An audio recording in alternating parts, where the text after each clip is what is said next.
ধীরে ধীরে প্রপার গৃহিণী হয়ে উঠছি। সংসারে সবকিছু এখন ম্যানেজ করে চলতে পারি, আলহামদুলিল্লাহ। হ্যালো, কেমন আছো সবাই?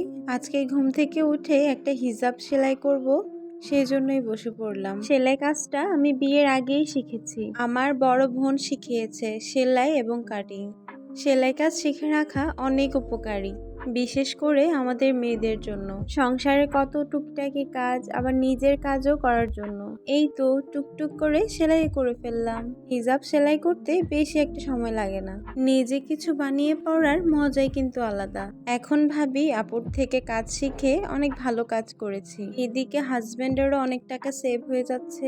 ভালো না? ভালো তো। নতুন হিজাব পরে আসরের নামাজও পড়ে নিলাম। আসলে নতুন কিছু পড়তে অন্যরকম ভালো লাগে। তো নামাজ শেষ করে গাছগুলোকে পানি দিয়ে নিচ্ছিলাম। বারান্দা গাছে বেশি পানি দিতে হয় না, 2 দিন পর পর দিলেই যথেষ্ট। আর আমার বারান্দায় বেশি একটা রোদ পড়ে না, জাস্ট সকালে রোদটাই পড়ে। একে একে সবগুলো গাছে পানি দিয়ে নিচ্ছিলাম।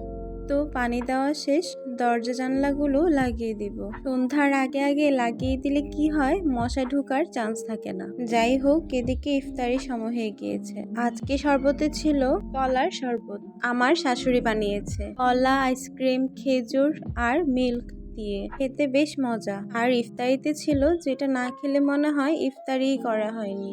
এই ছোলা মুড়িতে অন্যরকম তৃপ্তি আছে। যাই হোক, আজকে ভিডিওটা এই পর্যন্তই। সবাই ভালো থাকবেন। আল্লাহ হাফেজ।